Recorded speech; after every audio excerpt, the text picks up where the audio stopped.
Tom, thank you so much for joining us here at Super Investor.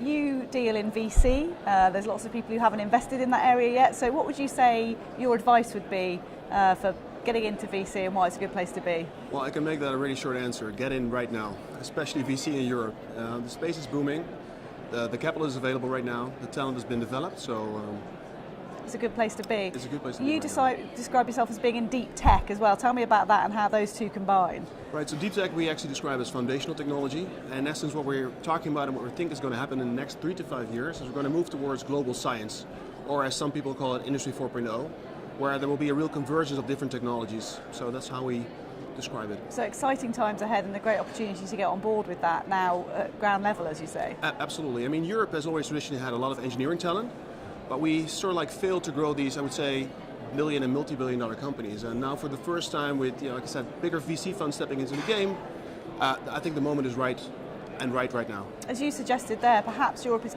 playing catch up a little to the US on this front as well. I mean, absolutely. If you look at the US market, for example, the Bay Area has, let's say 1.6 the amount of capital Europe had traditionally speaking. We're finally reaching the next level, I would say the similar levels towards the 2000s, and which is, I think, putting Europe right back on the map, and in combination with second-time entrepreneurs like people from Supercell or Spotify or Skype being active in the industry, it's a good time. And the Dutch ecosystem is particularly supporting this as well.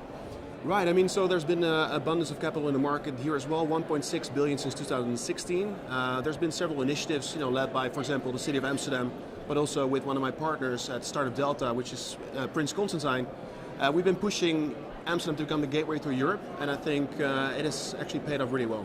When I was talking to Prince Constantine earlier, he was talking about how important it is for the tech businesses that have done well to feed back, if you like, and give back into the ecosystem right. too. Is that something you agree with? Yeah, it's something that we didn't traditionally have here in the Netherlands and also not as much in Europe.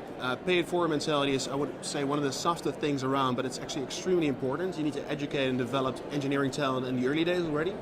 And I think especially what we're still missing, what's coming right now, is that I would say these second time or repeat entrepreneurs, they come through the ecosystem and they collaborate and advise and coach. So. And there's also a wealth of talent at a much younger level, perhaps looking at university level even, and encouraging that from an earlier point. Right. Europe has a lot of great universities, right? So it's not like in the US where you have Stanford, which is the top tier one. I mean, the Netherlands has 8 fantastic universities around quantum, energy enabling technologies. Germany has 32. So universities are opening up their space a little bit more. They're making, I would say, better environments for engineers to actually, during their studies, become more active as an entrepreneur. And so we're going to see a lot of spin-outs and carve-outs from a technology perspective from there. With all of that in mind, what would you say are the most exciting propositions going forward into 2019? Where are the opportunities going to lie, whether that be in certain sectors or geographies?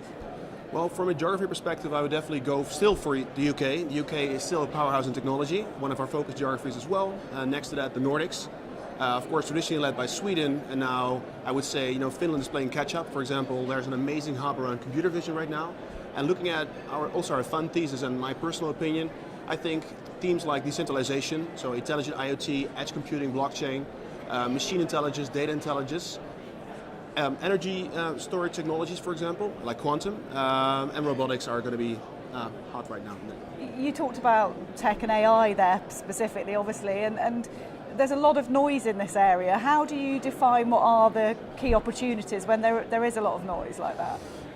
Essentially, we're looking for the moment where technology actually hits the ground, right? And we're not keen on getting being the first ones in. So particularly around AI, we're about or supposed to head into what I would call AI winter. So a realization that we're not nearly close towards a generous AI, but we're seeing strong signals right now that, let's say, machine algorithms are becoming better and better. So it's a good time to start I would say examining and exploring this space. Watch this space, fascinating times ahead. Tom, thank you so much for joining us. Great to talk to you. It was a pleasure.